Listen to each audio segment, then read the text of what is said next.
Hi friends, ನಾನು ಇವತ್ತು ನಿಮಗೆ ಒಗ್ಗರಣೆ ಮಾಡೋದು ಹೇಗೆ ಅಂತ ತೋರಿಸ್ತಿದ್ದೀನಿ. ನೋಡಿ ಫ್ರೆಂಡ್ಸ್, ಎರಡು ರೀತಿಯಾಗಿ ಮಂಡಳದವ್ರಿ. ದಪ್ಪನ ಮಂಡಳದ್ರಿ, ಸಣ್ಣನ ಮಂಡಳ. ನಾನು ಮಾಡ್ತಿರೋದು ದಪ್ಪನ ಮಂಡಳ್ರಿ. ನೋಡ್ರಿ ತೋರಿಸ್ತಿದ್ದೀನಿ. ದಪ್ಪನ ಮಂಡಳ ತೊಗೊಂಡ್ರಿ 15 ನಿಮಿಷ ನೀರಾಗ ನೆನೆ ಇಡ್ಬೇಕ್ರಿ. ಉಳ್ಳಾಗಡ್ಡಿ ಉದ್ದಕ್ಕೆ ಹೆಚ್ಕೋಬೇಕ್ರಿ.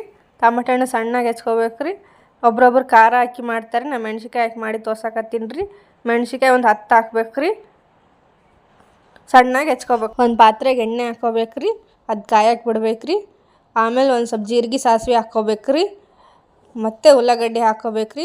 ಮೆಣ್ಸಿಕಾಯಿ ಹಾಕ್ಕೋಬೇಕ್ರಿ. ಚೆನ್ನಾಗಿ ಕೆಂಪಗಾಗೋ ತನಕ ಬಾಡಿಸ್ಕೋಬೇಕ್ರಿ. ಆಮೇಲೆ ರೀ ಟೊಮೊಟೊ ಹಾಕ್ಕೋಬೇಕ್ರಿ. ಟೊಮೊಟೊ ಹಾಕಿಂದ ಸ್ವಲ್ಪ ಟೊಮೊಟೊ ಮೆತ್ತಗಾಗಿಂದ ಅರಿಶಿನ ಉಪ್ಪು ಹಾಕ್ಕೊಂಡು ಫ್ರೈ ಮಾಡ್ಬೇಕ್ರಿ. ಚಂದ ಹಾಲಾಕಿ ಚೆನ್ನಾಗಿ ಕುದಿಸ್ಬೇಕ್ರಿ. ನಾವು ಮೊದಲೇ ನೆನಿಟ್ಟಿದ್ವಲ್ರಿ ಮಂಡಾಳು, ಅದನ್ನು ಒತ್ತೆ ಕೈಯಲ್ಲಿ ಹಿಂಡಿ ಬಾಣಲಿಗೆ ಹಾಕ್ಬೇಕ್ರಿ. ಚೆನ್ನಾಗಿ ಕಲಸಿ ಕೊತ್ತಂಬರಿ ಹಾಕಿ ಬಿಸಿ ಮಾಡಲು ಇಡ್ಬೇಕ್ರಿ. ನೀವು ಒಂದ್ಸಲ ಟ್ರೈ ಮಾಡಿ ನೋಡ್ರಿ.